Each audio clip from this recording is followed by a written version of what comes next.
Sa episode na ito ng Rapi Tulfo in Action, dumulog sa programa ang mag-asawang Mr. and Mrs. Stephen at Lloyda Ikay mula sa Libakaw, Aklan upang humingi ng hustisya laban sa dating barangay captain ng kanilang lugar na kinikilalang si Am Zapatos. Ayon sa kanila, matagal na silang pinagtitripan, pinakikialaman at inaaway ni Am Zapatos kahit matagal na itong wala sa posisyon. Ang reklamo ay umabot na sa pisikal na pananakit, pananakot at pakikialam sa mga ari-arian na hindi naman pag-aari ng dating opisyal. Ang pinakaugat ng away ay ang simpleng pagkukumpuni lang ng mag-asawa ng isang drainage na kanal na kanilang inaayos upang maiwasan ang pagbaha sa kanilang bahay. Ngunit bigla na lang sumulpot si Am Zapatos at pinigilan ang pagpapatuloy ng konstruksyon. Sa halip na ayusin ang usot sa maayos na usapan, nagkaroon umano ng sigawan, pananakot at sa huli pananakit sa mag-asawa. Ayon nga sa salaysay ng mag-asawa, parang hindi nila kayang mamuhay ng normal sa kanilang sariling lupa dahil sa pakikialam ng dating kapitan. Hindi ito ang unang pagkakataon na nagkaroon ng reklamo laban kay Am Zapatos. Sa ulat ng mga kapulisan ng PNP Libakaw at ilang residente, dati na itong nasangkot sa mga usapin ng pang-aabuso ng kapangyarihan noong siya ay nasa pwesto pa. Ngunit kahit wala na ito sa posisyon, tila bitbit pa rin ito ang impluwensya at tapang ng isang kapitan. Isang tapang na ginagamit niya hindi para maglingkod kundi para takutin ang mga residente. Lumapit ang mag-asawa kay Idol Rapi Tulfo upang matulungan silang mapanagot si Am Zapatos sa mga ginagawa nito.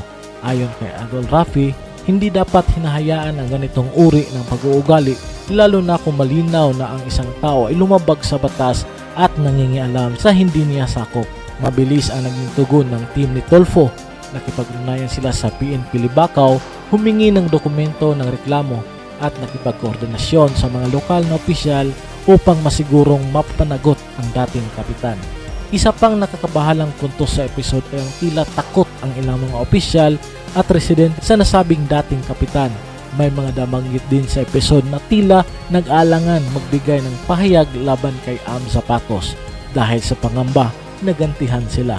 Ito ay malinaw na indikasyon ng isang sistema kung saan nangingibabaw ang takot kaysa katotohanan. Gayunpaman, sa tulong ni Idol Rafi at ng kanyang legal team ay nainganyo ang mga opisyal na tumulong at sumuporta sa pagsulong ng kaso. Nangako ang PNP na kanilang respetuhin ang mga dating reklamo at iakyat sa tamang proseso ang kasong isinampa ng mag-asawa. Sa ganitong paraan, may pag-asa ang mga complainant na makamit ang hustisyang kanilang inaasam. Ang aral na makukuha natin sa episode na ito ay ang kasong ito ay malinaw na paalala sa ating lahat na ang kapangyarihan kahit pansamantala ay hindi dapat inaabuso. Ang dating kapitan ay simbolo ng mga opisyal na nakalimot sa tunay na layunin ng kanilang tungkulin, ang maglingkod at hindi manakot. Ngunit higit sa lahat, ipinakita rin sa episode ang lakas ng loob ng ordinaryong mamamayan na lumaban sa pamamagitan ng tamang paraan. Hindi sila gumanti ng dahas, hindi sila gumawa ng ilegal. Sa halip, lumapit sila sa batas, sa media at sa tulong ng mga tao may malasakit. Ang lupa ay pag-aari ng may titulo, hindi ng may tapang. Ang mga kagaya ni Am Zapatos naway maging babala ang episode na ito.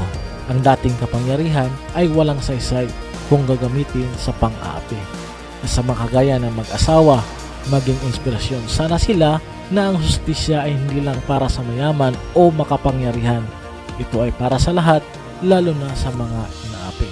Kaya saludo kami sa mag-asawa dahil hindi natakot, hindi umatras at patuloy ang laban para sa karapatan.